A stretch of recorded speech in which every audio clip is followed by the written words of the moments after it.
you down for this? If you're in the mood, we can take it to the moon. Like a movie scene, table for two. No need to be fake, I want you to stay. Assalamualaikum warahmatullahi wabarakatuh. Yang terhormat Bapak Supriyadi selaku dosen pengampu metodologi penelitian serta teman-teman semua yang saya sayangi. Di sini kami dari kelompok 1 ingin mempresentasikan atau menjabarkan materi tentang metode penelitian eksperimen dan teknik-teknik pengambilan sampel. Untuk mempersingkat waktu, materi yang pertama akan disampaikan oleh saya sendiri. Definisi metode eksperimen adalah salah satu cara mengajar di mana siswa melakukan sesuatu percobaan tentang sesuatu hal, mengamati prosesnya, serta menuliskan hasil percobaan. Kemudian, hasil percobaan pengamatan itu disampaikan di depan kelas dan dievaluasi oleh guru. Definisi lain menyatakan bahwa penelitian eksperimen adalah penelitian yang dilakukan terhadap variabel dengan data-data yang belum ada sehingga diperlukan atau dilakukan proses manipulasi melalui pemberian treatment atau perlakuan tertentu terhadap subjek penelitian yang kemudian diamati atau diukur dampak atau data yang akan datang. Metode penelitian eksperimen. Metode penelitian berdasarkan jenisnya dan analisisnya terbagi menjadi beberapa bagian, yaitu yang pertama penelitian kuantitatif, penelitian kualitatif, penelitian gabungan, penelitian survei, dan penelitian dasar atau basic research, penelitian terapan, dan yang terakhir ada penelitian evaluatif. Nah, kelebihan metode pembelajaran eksperimen ini, yang pertama ada siswa dapat belajar melalui pengalaman langsung, memperkaya pengalaman dengan hal-hal yang bersifat objektif dan realistis, dapat mengembangkan sikap ilmiah siswa, membuat pembelajaran bersifat aktual. Baik, di sini saya akan menjelaskan tentang kelebihan dan juga kekurangan penelitian eksperimen. Kelebihannya yaitu kekuatan pada kesimpulan, dapat melakukan banyak manipulasi pada variabel bebas. Kekurangannya yaitu hasil eksperimental agak sulit digeneralisasikan, waktu penelitian yang cukup lama, dan juga manusia sebagai objek. Karakteristik khusus yang terdapat dalam penelitian eksperimen ada 3, yaitu variabel yang dimanipulasi, variabel yang dikontrol agar konstan dalam penelitian, serta keikutsertaan langsung dalam peneliti selama melaksanakan penelitian. Metode penelitian yang digunakan dalam penelitian ini adalah metode penelitian eksperimen. Alasan menggunakannya karena tujuannya untuk melakukan perbandingan suatu akibat perlakuan tertentu dengan perlakuan lain yang berbeda.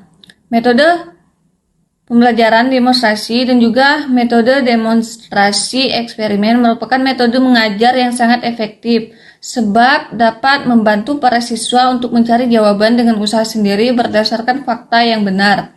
Penelitian eksperimental tidak membandingkan variabel, sedangkan penelitian non-eksperimental membandingkannya. Ini membandingkan dua variabel dan menggambarkan hubungan di antara mereka. Penelitian eksperimen merupakan penelitian yang paling dapat diandalkan keilmiahannya, karena dilakukan dengan pengontrolan secara ketat terhadap variabel-variabel pengganggu di luar yang dieksperimenkan. Selanjutnya ada 2 teknik pengambilan sampel, yaitu random sampling dan non-random sampling. Pengertian pengambilan sampel mendefinisikan populasi yang akan diamati, menentukan kerangka sampel dan kumpulan semua peristiwa yang dapat terjadi, menentukan teknik atau metode sampling yang tepat, melakukan pengambilan sampel, melakukan pemeriksaan ulang pada proses sampling. Langkah-langkah untuk menentukan sampel sebagai berikut, yaitu menentukan ukuran sampel. Sebelum mengambil sampel, terlebih dahulu harus ditentukan berapa ukuran sampel yang akan digunakan, yakni banyaknya siswa, sekolah, dan lain-lain yang akan digunakan dalam suatu studi, dan juga menentukan kriteria sampel. Teknik-teknik pengambilan sampel secara stratified random bertujuan untuk mengetahui variabel-variabel yang merupakan bagian penting dari sebuah populasi. Metode ini dilakukan untuk memperoleh sampel yang representatif. Sampel ialah bagian dari populasi yang menjadi sumber data dalam penelitian. di mana populasi merupakan bagian dari jumlah karakteristik yang dimiliki oleh populasi. Teknik pengambilan sampel memiliki tujuan antara lain mendapatkan data yang relevan dengan penelitian, memberikan informasi yang terkait dengan populasi, dijadikan acuan untuk mengambil kesimpulan, saran, dan keputusan setelah penelitian dilakukan. Hal-hal yang perlu diperhatikan dalam pengambilan sampel, bagaimana teknik sampel diambil, dan berapa banyak anggota populasi yang akan dijadikan sebagai anggota sampel. Teknik pengambilan sampel semacam ini sering disebut dengan teknik sampling ukuran. Sampel merupakan banyaknya sampel yang akan diambil dari suatu populasi. Menurut Arikunto, jika jumlah populasinya kurang dari 100 orang, maka jumlah sampelnya diambil secara keseluruhan. Tapi juga populasinya lebih besar dari 100 orang, maka bisa diambil 10-15% atau 20-25% dari jumlah populasinya. Teknik sampling yang dapat dilakukan jika populasi tidak diketahui memperkirakan dan menentukan subjek potensial dalam sebuah populasi yang ditargetkan. Nah, jika sudah kita bisa meminta subjek tersebut untuk memperkerut subjek populasi yang baru. Perbedaan sampling dan purposive. Sampling proses pengambilan atau pemilih dua elemen atau objek unsur dari populasi yang berukuran N, misalnya memilih sebagian murid SD Negeri Kota Bandung dalam sebuah penelitian yang bertujuan untuk mengetahui proporsi latar belakang tingkat pendidikan orang tua dari seluruh murid SD negeri di Kota Bandung.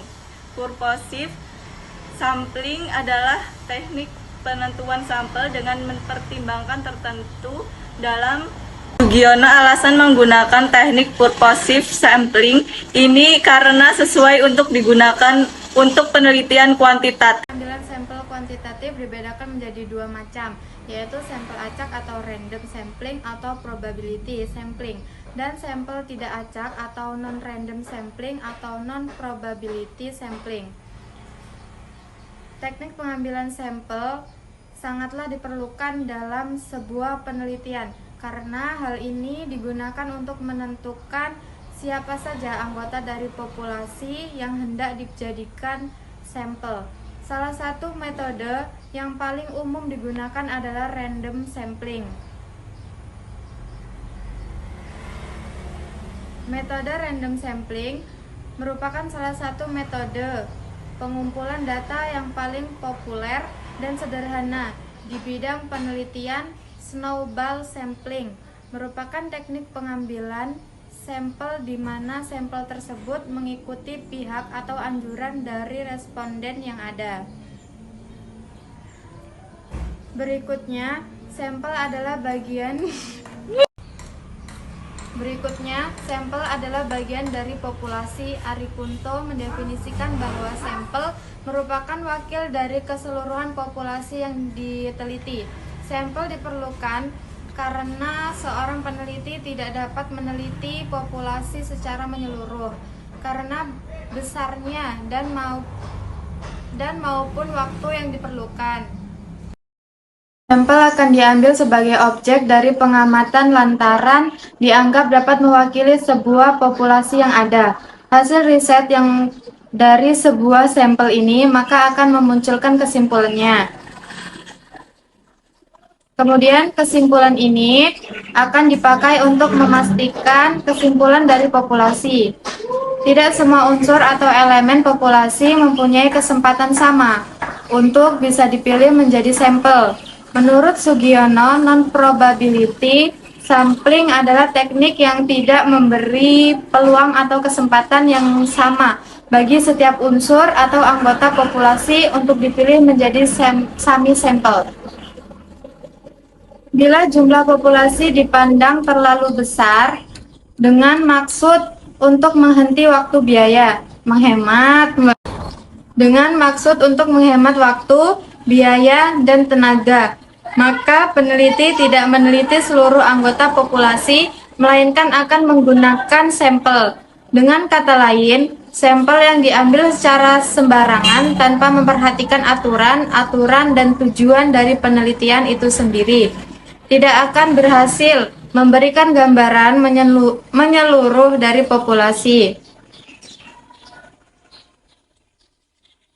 Dikaitkan dengan besarnya sampel, selain tingkat kesalahan, ada lagi beberapa faktor lain yang perlu memperoleh pertimbangan, misalnya derajat keseragaman, biaya, waktu, dan tenaga yang tersedia, maka tidak ragam sifat atau karakter setiap sampel yang harus diambil. Di sini saya akan menjawab pertanyaan dari kelompok 5, yaitu apa yang akan terjadi apabila sampel dalam suatu penelitian diambil secara sembarangan? Jawabannya, dengan kata lain, sampel yang diambil secara sembarangan tanpa memperhatikan aturan-aturan dan tujuan dari penelitian itu sendiri tidak akan berhasil memberikan gambaran menyeluruh dari suatu populasi. Menjawab pertanyaan dari Niken kelompok 5. Pertanyaannya, bagaimana pengambilan sampel jika jumlah populasinya tidak diketahui dengan pasti? Jawabannya, dalam penarikan jumlah ukuran sampel apabila populasi tidak diketahui secara pasti jumlahnya, maka digunakan teknik atau rumus sesuai dengan teori Malhotra. Paling sedikit harus 4 atau 5 kali dari jumlah item pertanyaan. Baik, di sini saya akan menjawab pertanyaan dari Mila dari kelompok 2. Pertanyaannya, apa saja yang perlu diperhatikan dalam pengambilan sampel dalam penelitian?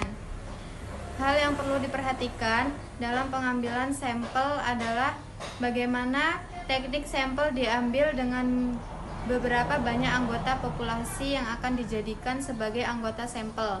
Teknik pengambilan sampel semacam ini sering disebut dengan teknik sampling. Selanjutnya, saya akan menjawab pertanyaan dari Rizky dari kelompok 2. Pertanyaannya, hal apa saja yang dapat menyebabkan kesalahan pengambilan sampel? Kesalahan sampling adalah kekeliruan yang disebabkan oleh kenyataan adanya pemeriksaan yang tidak lengkap terhadap populasi. Sekian materi dari kelompok kami akhiri. Wassalamualaikum warahmatullahi wabarakatuh.